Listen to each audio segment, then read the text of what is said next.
My daughter came to see me with a huge bruise on her arm after having lunch with her husband. I asked her, "What happened?" She forced a smile and said, "I just tripped on the sidewalk." I immediately called my son-in-law. He answered, "So what? Yeah, I hit her. What do you think you're going to do about it?" I hung up without saying a word. A little while later, I made a single phone call. The next morning, he was the one calling me. "Do you have a death wish or something?" "I'm glad you're here. If you're watching this video, hit like, subscribe to the channel, and tell me in the comments where you're listening to my revenge story from. I want to know how far it's traveled." The afternoon sun was setting over Santa Fe, slipping through the old wooden frame of my artisan shop, lighting up the skeins of bright red, yellow, and blue yarn that I had spent all morning carefully arranging. At 65 years old, I was used to this light, to the smell of beeswax from the hand-woven rugs, to the sharp cry of the tamale seller in the market outside. I was carefully folding an embroidered napkin when the silhouette of Sarah, my daughter, appeared in the doorway. Sarah came in, her thin shoulders trembling slightly, though she tried to force a smile. She was wearing a long-sleeved white blouse, the kind she never wore because she said they made her too hot. I looked up, about to ask her why she came so early, but I stopped short.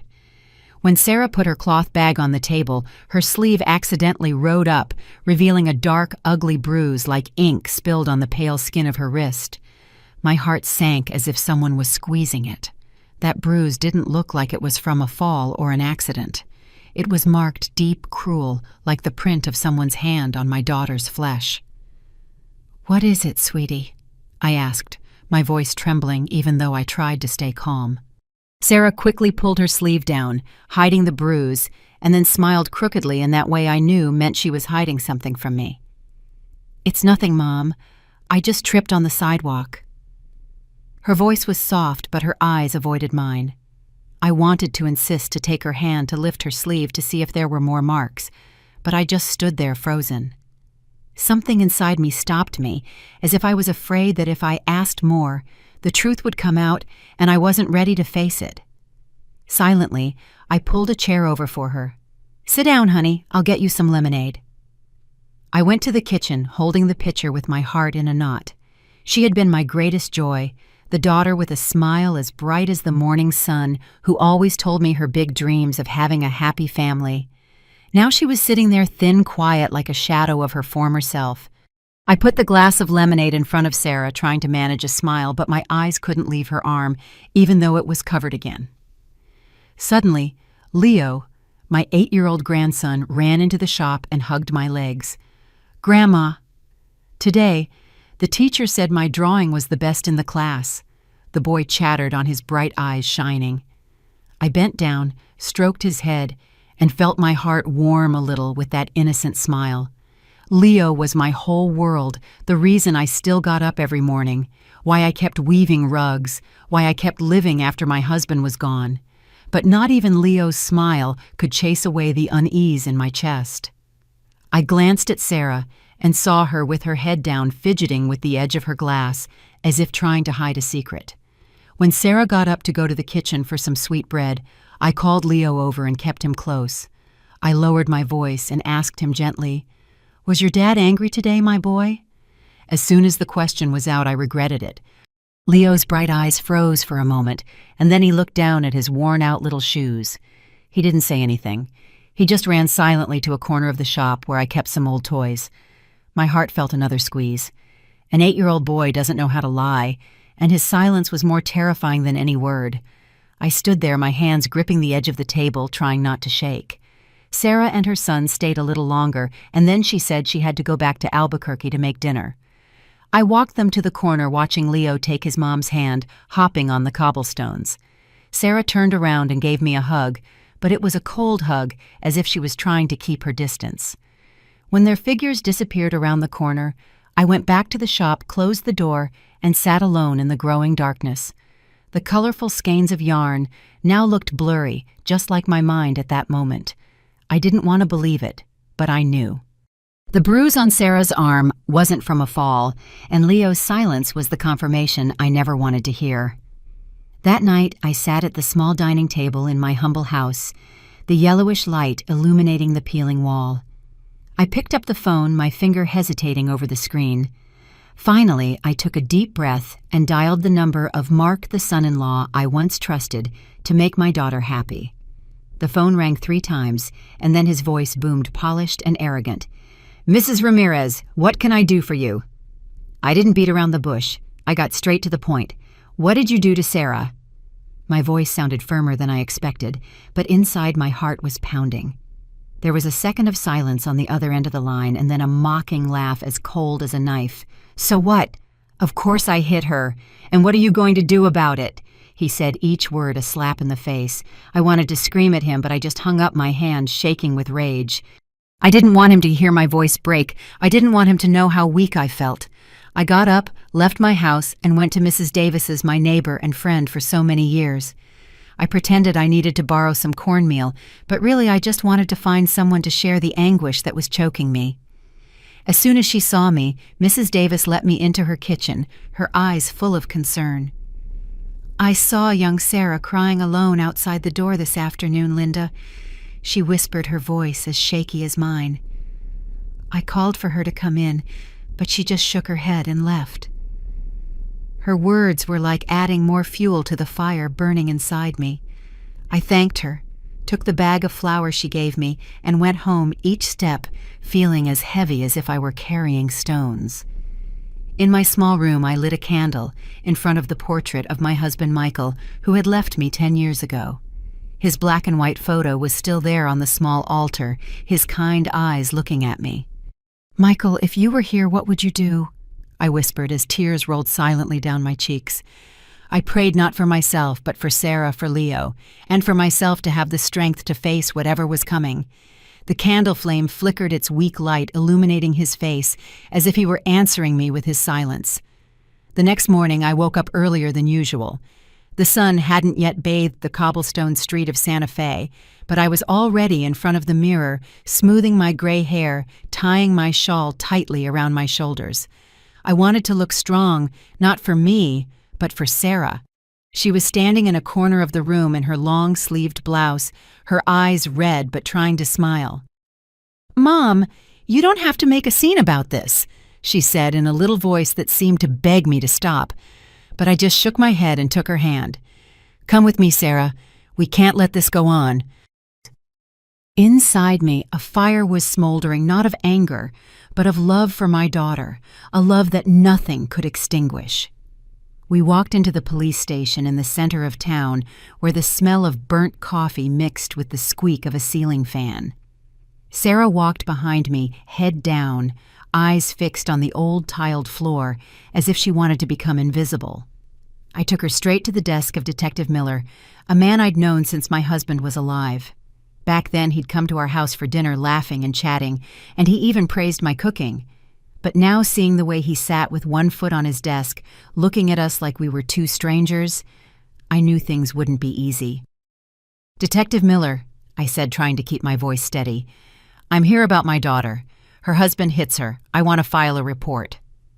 I told him everything from the bruise on her wrist to the phone call the night before when Mark admitted his behavior with complete shamelessness.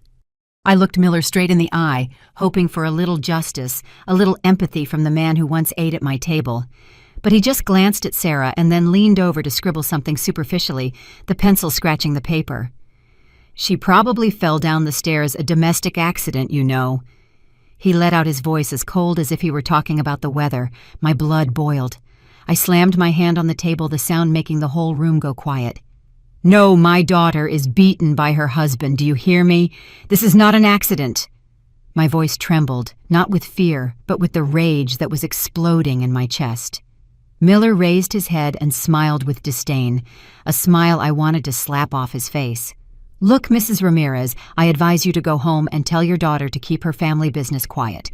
We don't get involved in fights between a husband and wife." His words were like a stab to the heart.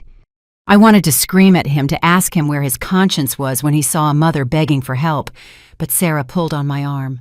"Mom, let's just go." Her voice broke. Her eyes filled with tears, as if she was afraid that if I made a scene, things would get worse. I squeezed her hand, my heart heavy as a stone, and led her silently out of the station. Every step felt like I was sinking deeper into helplessness. On the way back, I couldn't bear the feeling of failure that was choking me. I decided to stop by the office of Mr. Stevens, a well-known attorney in Santa Fe.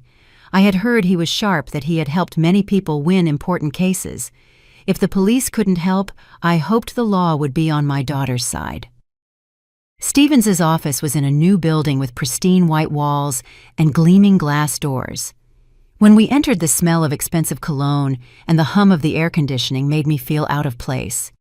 Me, an old woman who sold crafts, standing in the middle of a place where money and power reigned. I told him the whole story, from the bruise on Sarah's arm to Mark's brazen attitude.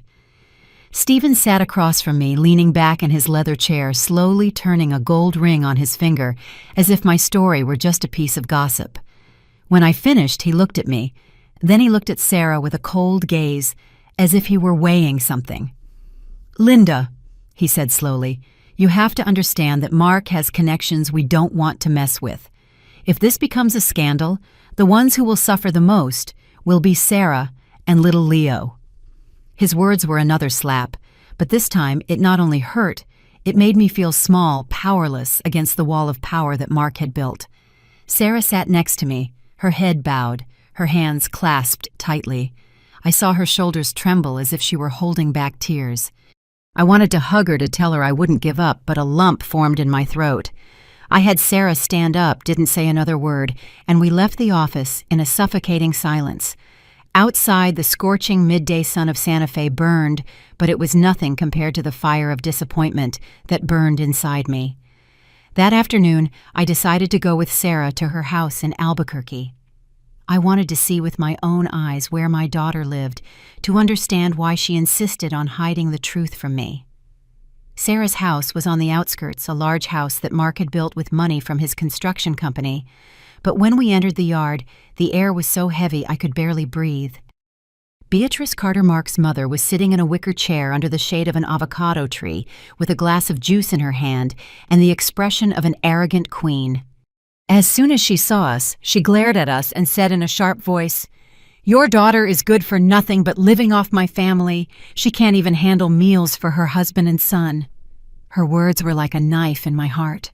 I wanted to talk back, to tell her it was her son who was destroying this family, but Sarah squeezed my arm tightly, her teary eyes begging, "Mom, please don't." She hugged Leo tightly, who hid behind her, looking at his grandmother with bewildered eyes. I saw the fear in that look, and it hurt my soul. Just then, Mark came out of the house, adjusting his tie nonchalantly, as if everything were normal. He looked at me with cold, challenging eyes, then turned to Sarah and ordered, "Get in the house. Don't let your mother make a scene."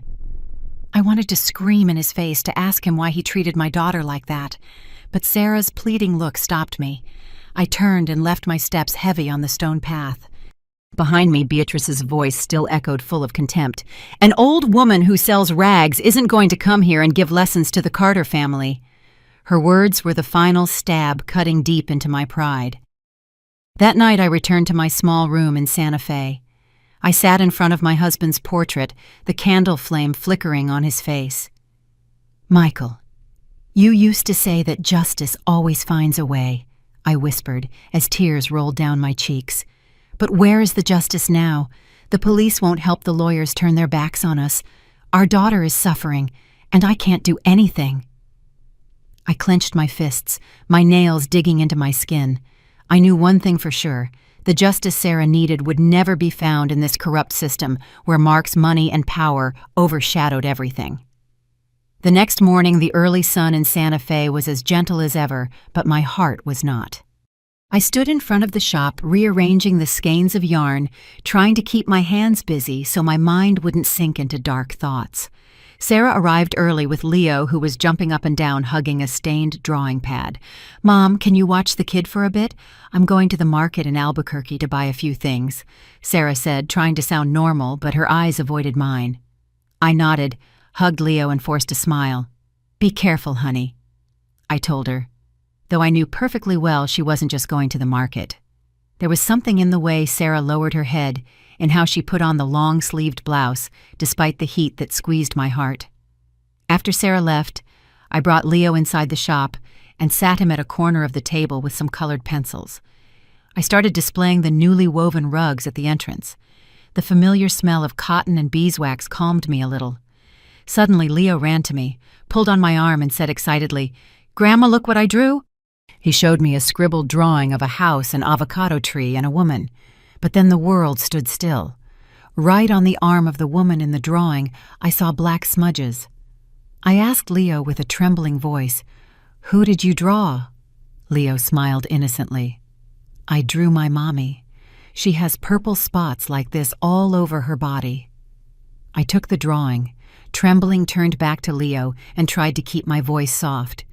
"Leo, what a beautiful drawing. But tell me, does your mommy's arm hurt?" The boy looked at me bewildered. His bright eyes suddenly darkened. He didn't answer, just nodded very slightly, fidgeting with a colored pencil in his hand. His silence was like a stab sharper than any word. I hugged Leo, pulling him close, trying to hide the trembling that was running through my body.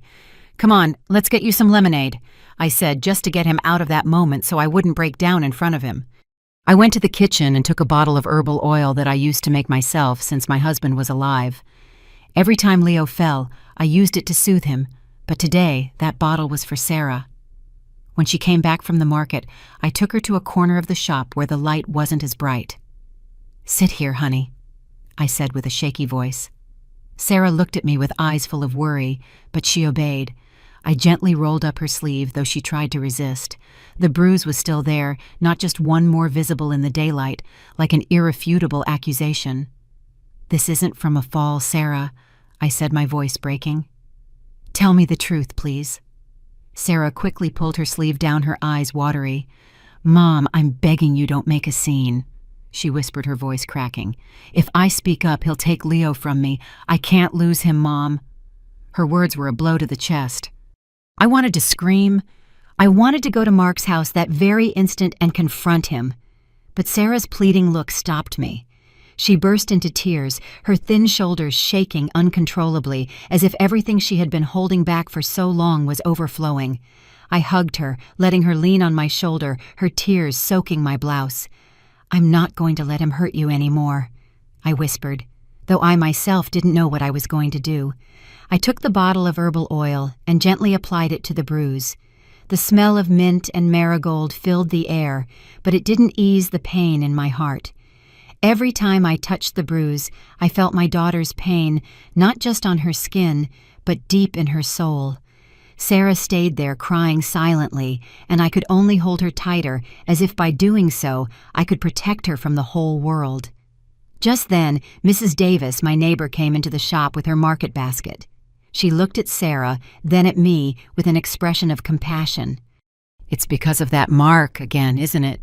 she asked in a low voice, as if afraid someone would hear her. "I heard them arguing very loudly last night. You could hear it from across the street."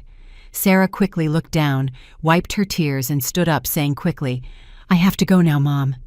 She practically ran out of the shop, as if afraid to face the truth Mrs. Davis had just revealed. I walked her to the corner, watching her thin figure disappear, my heart in a knot. I wanted to stop her, to tell her not to go back to that house, but I knew she wouldn't listen. She was afraid of losing Leo, and that fear was bigger than her own pain.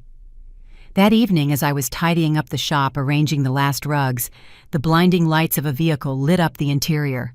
A screech of tires, and I immediately recognized Mark's familiar black truck.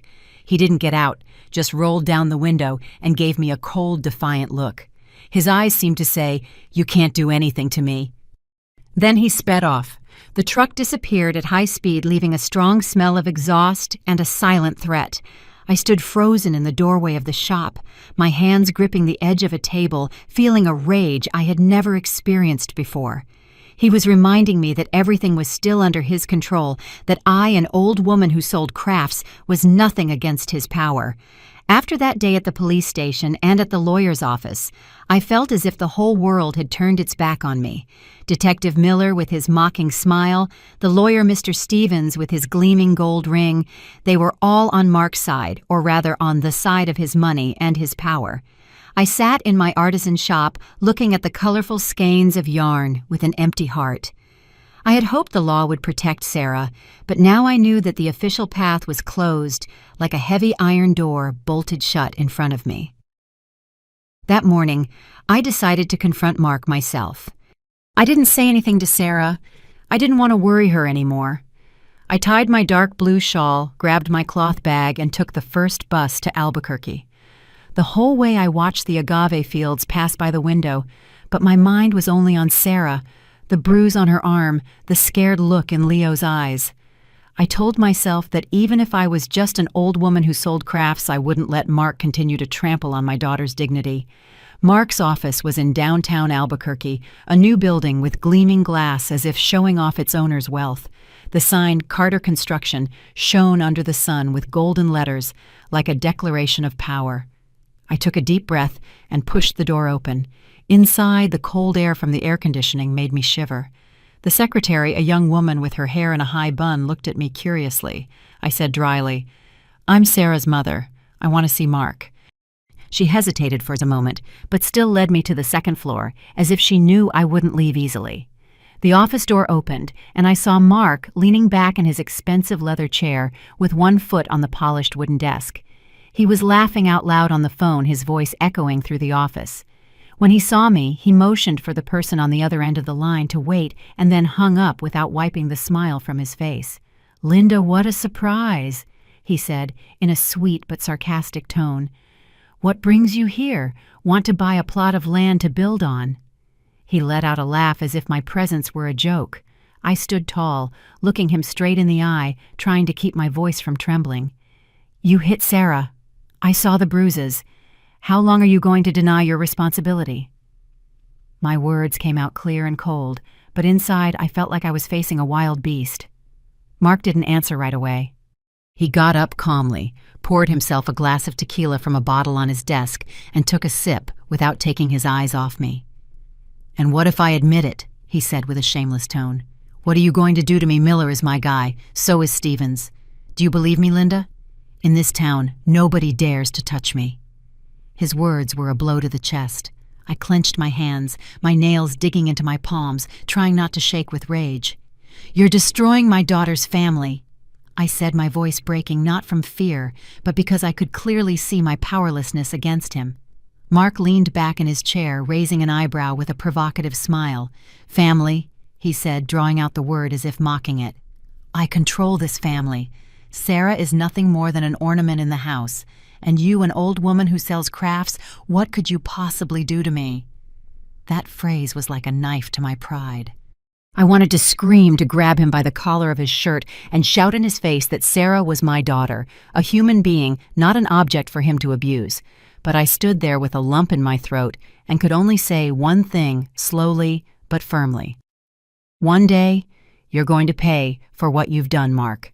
He let out a laugh that echoed in the room and then slammed the table as if he were watching a comedy. "I'll be waiting, mother-in-law," he said, his voice full of sarcasm. "Let's see what an old woman who sells souvenirs can do to me." I turned and left, feeling his contemptuous gaze on my back. Every step out of that office felt a little heavier, as if I were carrying the weight of Sarah's pain and my own helplessness. When I left, the scorching midday sun of Albuquerque burned my skin, but it was nothing compared to the fire of anger and disappointment that burned inside me. I stood on the sidewalk watching people pass by trucks full of goods street vendors, calling out under the shade of the trees. Everything was going on as normal, as if no one knew that my daughter was living in a hell, that I had just been humiliated by the same man who had destroyed her happiness. Returning from Mark's office, I felt as if all my energy had been drained. The bus ride from Albuquerque to Santa Fe seemed longer than ever, each turn of the wheels sinking me deeper into helplessness. When I opened the door to my house, the small room was already in shadow. Only the faint light of the candle on the altar for my husband Michael remained. Sarah and Leo were fast asleep in the other room, the boys' rhythmic breathing reminding me that I still had a reason to fight. But at that moment, I just wanted to sit down and let the exhaustion consume me. I dragged the old wooden chair and sat in front of Michael's portrait, looking at his kind eyes in the black and white photo that had already turned yellow. "Linda, in this life, sometimes you have to take justice into your own hands." His old words echoed in my head, as clear as if he were sitting next to me. I opened the old wooden drawer where I kept Michael's memories. Among the old letters and a faded family photo, I found a yellowed piece of paper with the writing almost faded. It was the phone number of Frank Thompson, an old friend of Michael's, whom he had helped get out of an unjust trial more than 20 years ago. Frank had been a cop, a tough but fair man, and now he had his own law firm in Santa Fe. I took the paper, my trembling fingers tracing the numbers. I hadn't spoken to him in years, but in my heart, I knew that if anyone could help me now, it could only be Frank. My heart pounded as I dialed. The phone rang 3 times, each ring seeming like an eternity.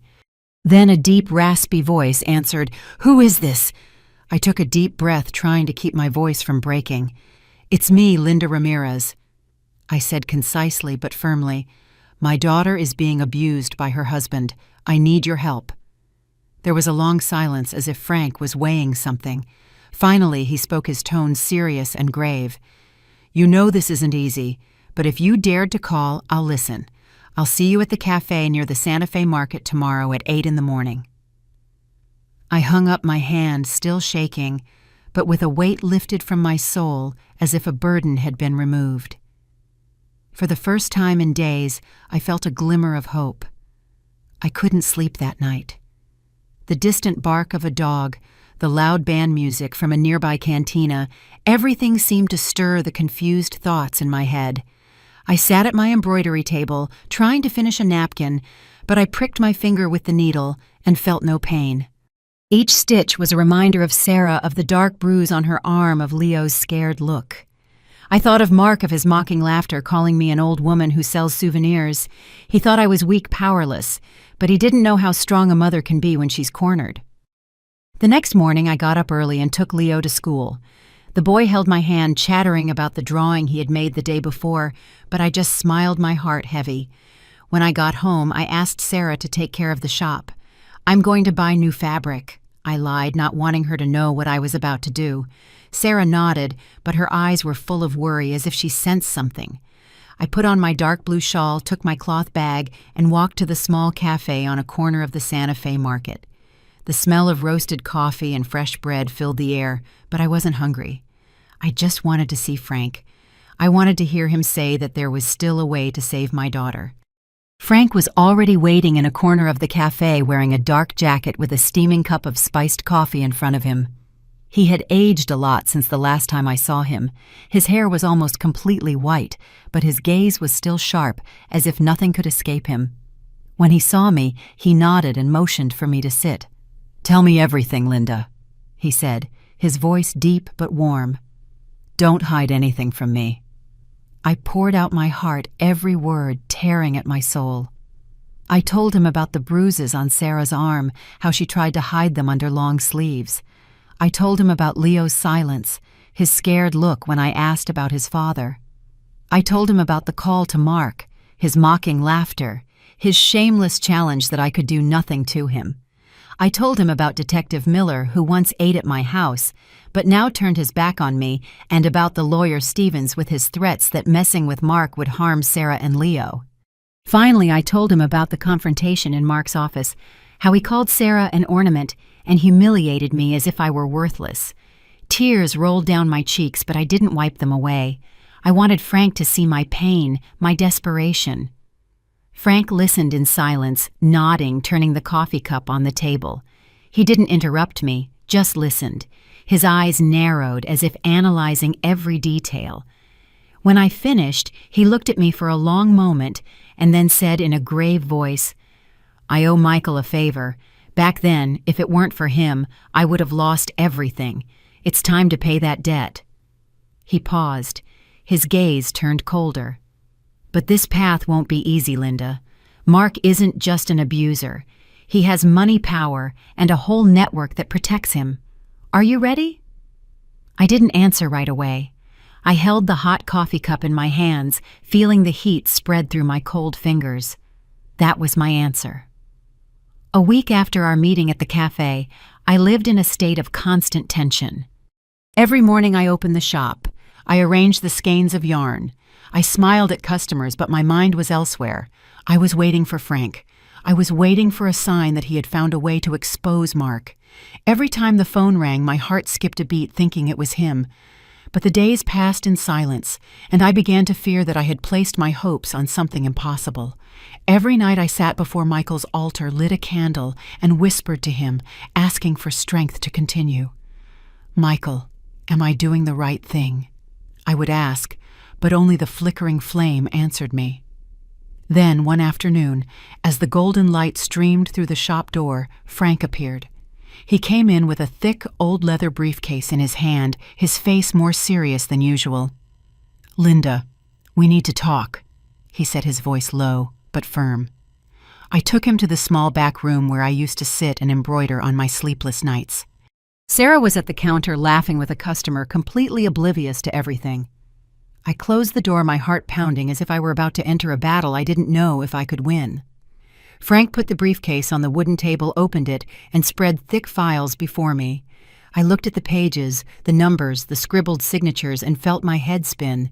He pointed to each document, explaining slowly, "These are copies of the construction contracts from Mark's company. See, the figures are blatantly falsified, the price of materials inflated to double, triple to steel."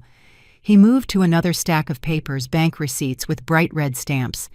"This is proof that he launders money through a charitable foundation in his mother's name, Beatrice. The dirty money goes through there and then back into his pocket."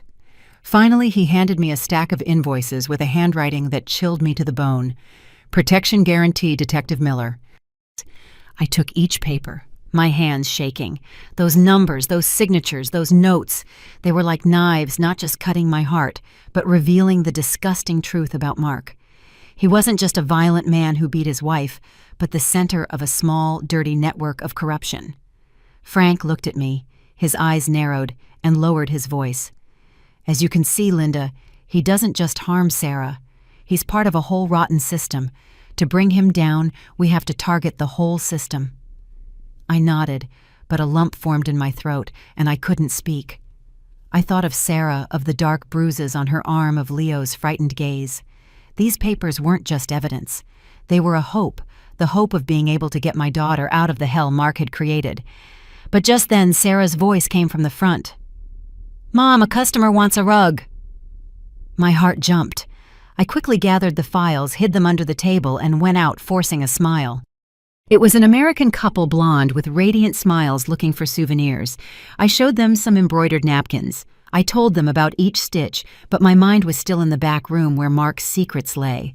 When they left with a bright red rug under their arm, I went back to Frank. My heart was still pounding from the fear that Sarah might have seen something. I didn't want her to know. I didn't want to burden her with more weight. Frank sat down, took out a cigarette, lit it, and took a long drag. The smoke floated in the air, mixing with the smell of beeswax from the rugs. "I'm going to prepare an anonymous complaint," he said slowly. "It will be sent directly to the Department of Public Works and the IRS.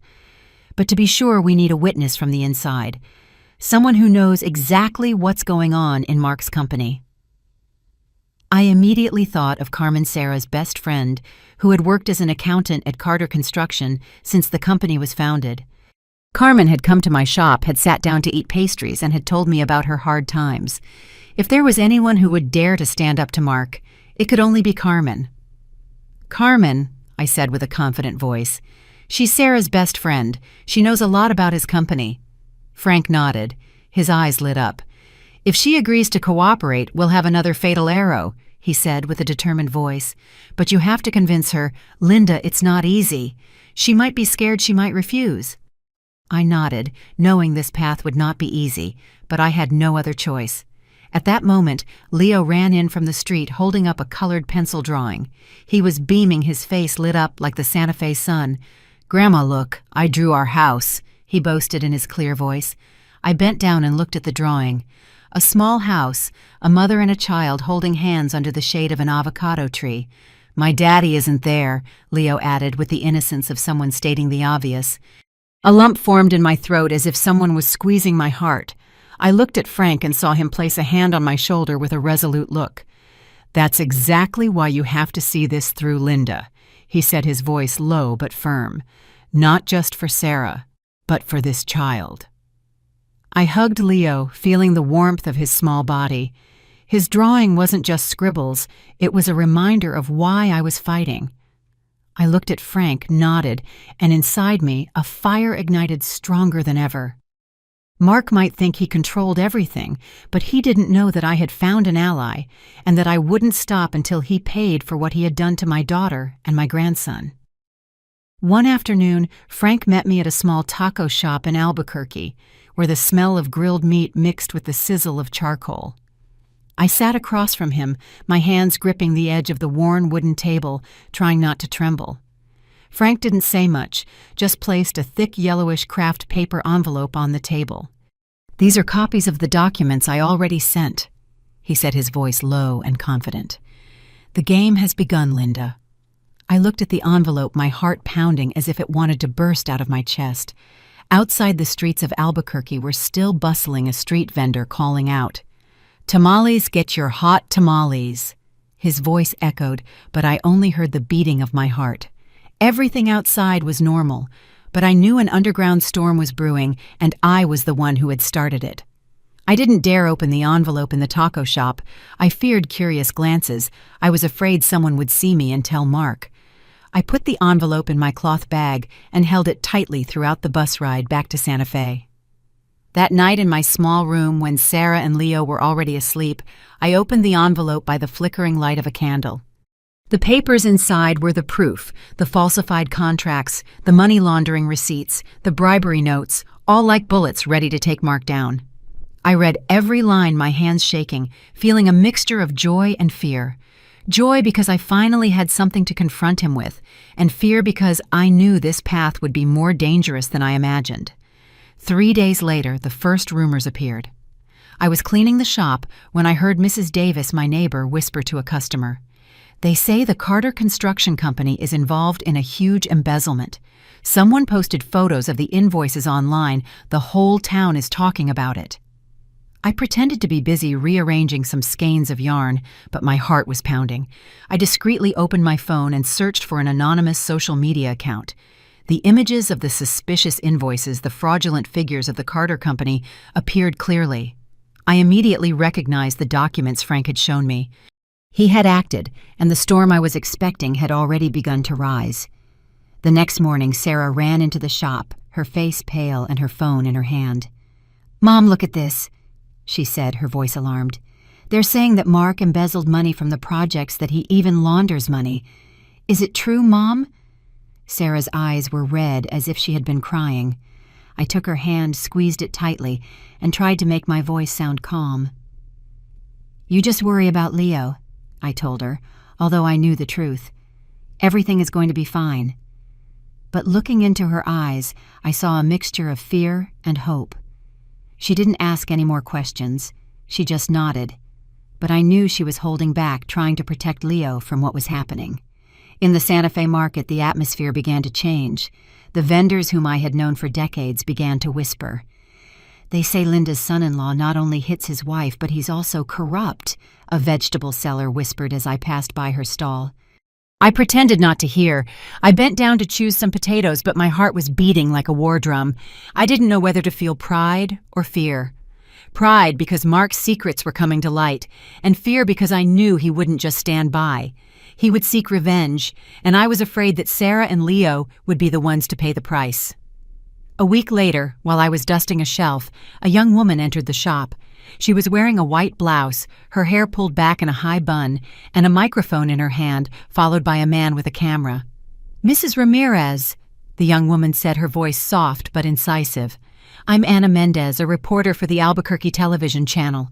There are rumors that your son-in-law commits domestic violence. Could you confirm this?" I looked at the young woman and then directly into the camera lens. For a moment, I wanted to tell everything, that Mark not only beat my daughter, but was a corrupt man, a destroyer of families. But then I remembered Sarah, her pleading gaze, Leo playing in a corner of the shop. I said nothing, just looked at the camera for a few seconds, nodded, and turned away in silence. My silence, I knew, was a confession.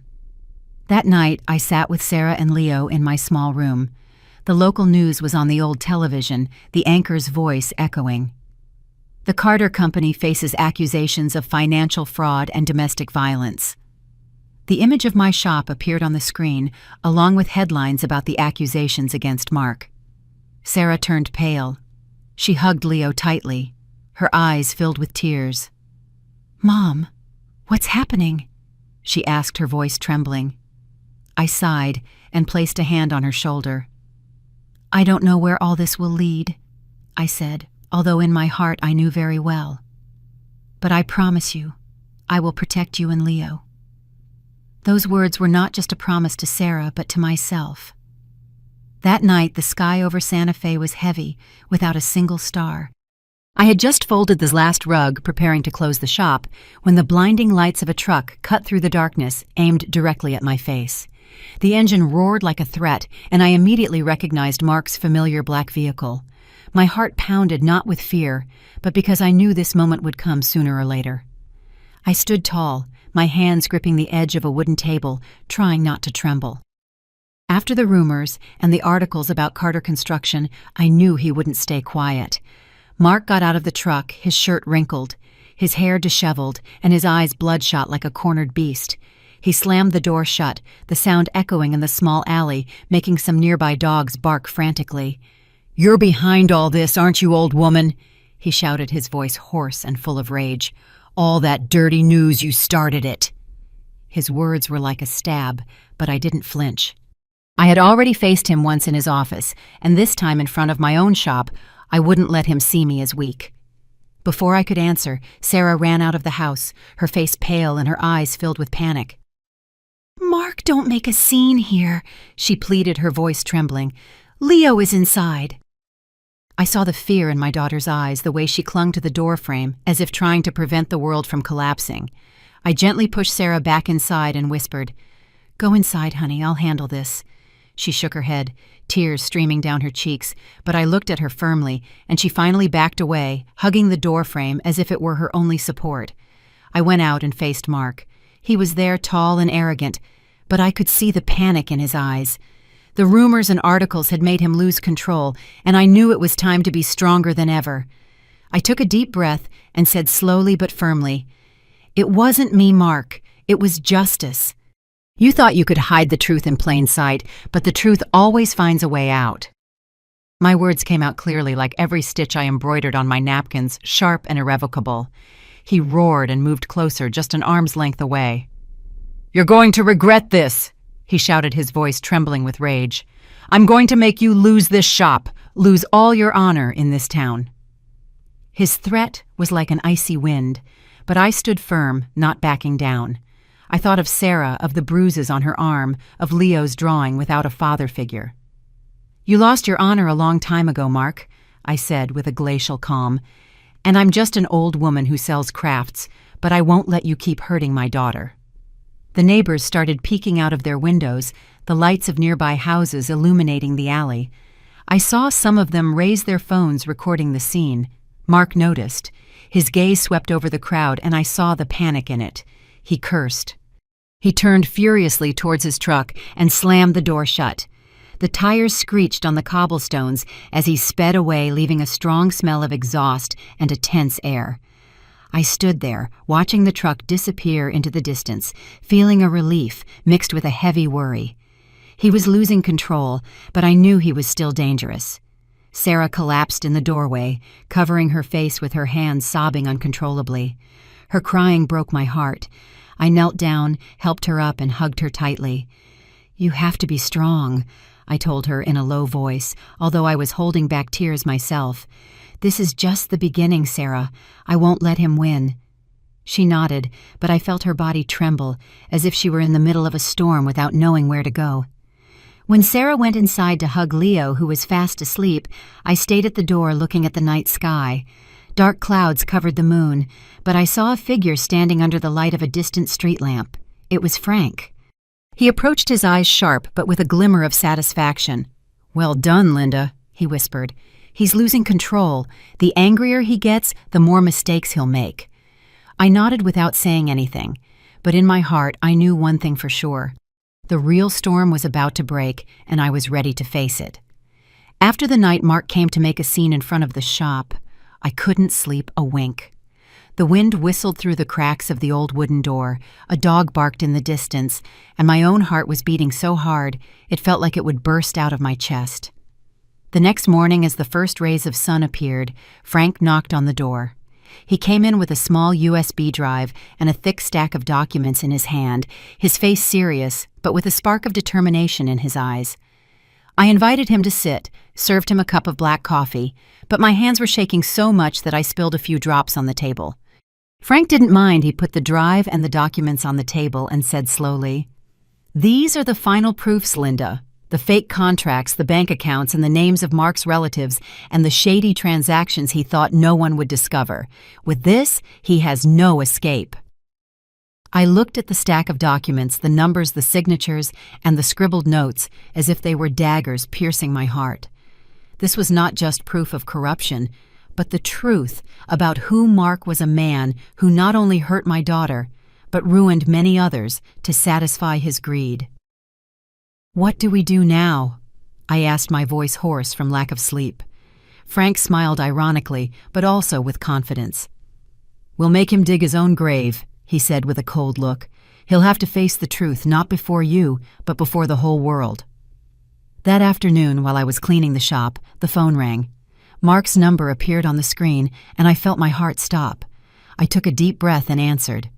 His voice sounded hoarse, with no trace of his previous arrogance. "What do you want? Just say it. Money. An apology. I'll do whatever it takes. Just stop this." I heard the desperation in his voice, but it didn't soften me. I thought of the bruises on Sarah's arm, of Leo's scared look, of the nights I prayed at Michael's altar. "I want the truth," I replied, my voice firm. "You're going to confess everything, not to me, but in front of everyone." I hung up before he could say anything else, my heart pounding, but feeling a great relief, as if a huge stone had been lifted from my chest.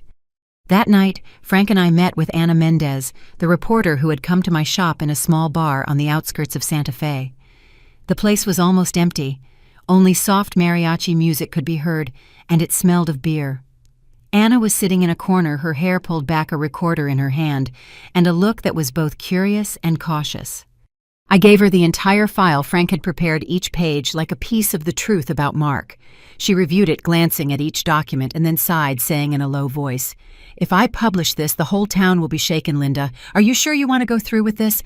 I looked her straight in the eye without hesitation. "I've come too far to stop now," I said.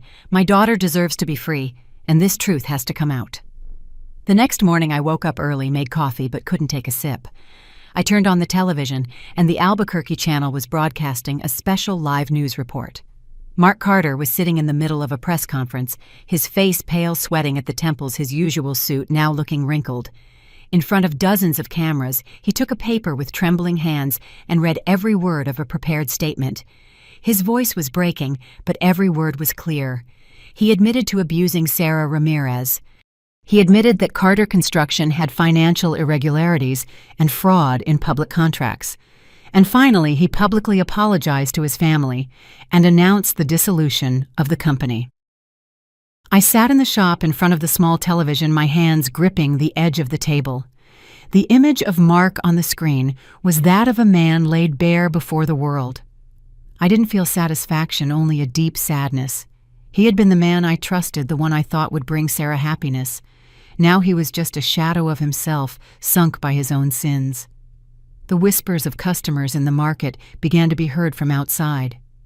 Mark fell apart. Who would have thought he was so violent? Now he's lost everything. I listened, but didn't respond. I just looked silently at Sarah, who was sitting next to me. She was hugging Leo tightly, tears rolling silently down her cheeks. Leo looked at his mom, confused, and then turned to me and asked, "Grandma, Daddy's not coming back, is he?" I pulled the boy towards me. Didn't answer, just stroked his head. Sarah whispered with a broken voice, I'm finally free, Mom." Her words were like a knife, painful and liberating at the same time. I hugged Sarah, feeling her thin body tremble in my arms. "I promise I'll always be here," I said in a hoarse voice. "Whatever happens, I will protect you and Leo." A few weeks after the day Mark was forced to confess on television, Sarah's life and mine began to find some peace, even if it was as fragile as a candle flame in the wind. The court resolved the case faster than I expected. One morning, Sarah and I were in the small courtroom in Santa Fe, where light streamed through the high windows illuminating the old tiled floor. The judge, a woman with a stern face, declared Sarah divorced and granted her full custody of Leo. Hearing those words, Sarah squeezed my hand, tears rolling down her cheeks, but this time they were tears of liberation. I hugged my daughter, feeling her thin body tremble in my arms. "Mom, I can't believe this day has come," Sarah whispered, her voice breaking. I just held her tighter, saying nothing, because in my heart joy was mixed with the pain of the past months. Mark was banned from working in the construction sector, a severe blow to the empire he once took pride in. All his assets were frozen for investigation, and I heard he had to sell his large house in Albuquerque to pay off debts. His mother Beatrice, who used to sit arrogantly in her wicker chair criticizing my daughter, had left town quietly. One afternoon, Mrs. Davis told me she had been seen at the bus station with a single old suitcase as luggage, her face gaunt with no trace of her former pride. I didn't feel satisfaction, just a vague sadness. She had been the mother of the man I trusted to protect Sarah. But now she too was just part of a painful past. Detective Miller and the lawyer Stevens didn't escape this storm either. The press reported that federal authorities had opened an investigation, and images of both men being escorted away, their faces distraught, appeared in all the local newspapers. I saw those photos in the shop when a customer forgot his newspaper on a table. Miller, who had mocked me when I begged for justice, now had his head bowed and his wrists handcuffed. Stevens, with his gleaming gold ring, now looked like a defeated man. I didn't smile. I didn't say anything. I just folded the newspaper in silence. Justice, though late, had finally found its way. With Frank's silent help, Sarah found a new job at a prestigious accounting firm in Santa Fe. The day she received the offer letter, she ran to the shop and hugged me with shining eyes. "Mom, they hired me," she said, her voice full of emotion, as if a part of the old Sarah, the young woman full of dreams, was returning. I hugged her, tears rolling down my cheeks, but this time they were tears of happiness. "You make me so proud," I told her, although a lump formed in my throat. I knew the road ahead wouldn't be easy for Sarah, but she had a new beginning, a chance to rebuild her life and Leo's.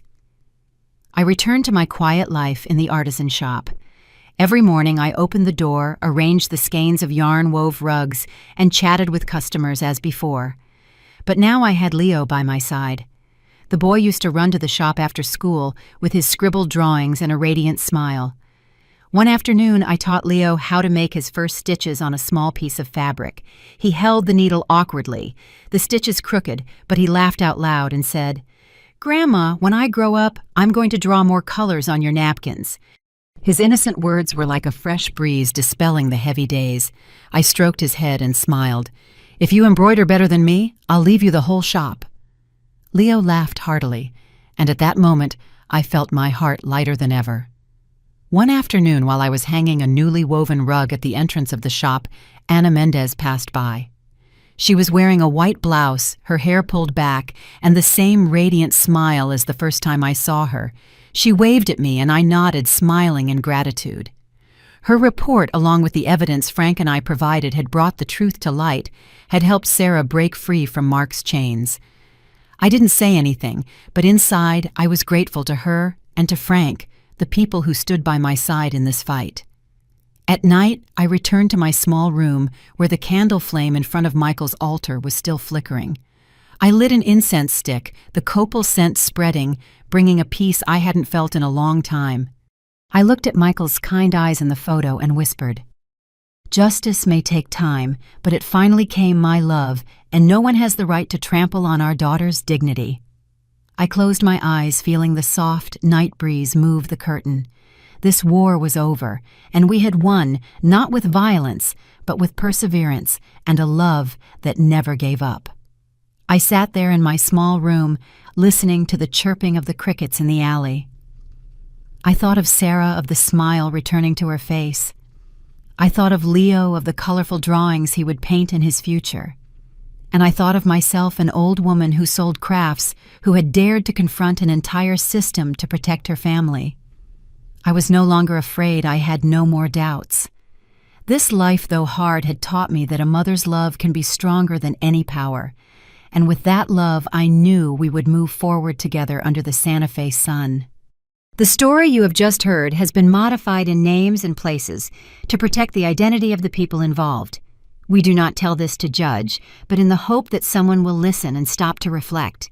How many mothers are suffering in silence within their own homes? I really wonder. If you were in my place, what would you do? Would you choose to remain silent to keep the peace, or would you dare to face it all to reclaim your voice? I want to know your opinion, because every story is like a candle that can light someone else's path. God always blesses, and I am convinced that courage leads us to better days. Meanwhile, on the end screen, I leave you two of the channel's most beloved stories. I'm sure they will surprise you. Thank you for staying with me until this moment.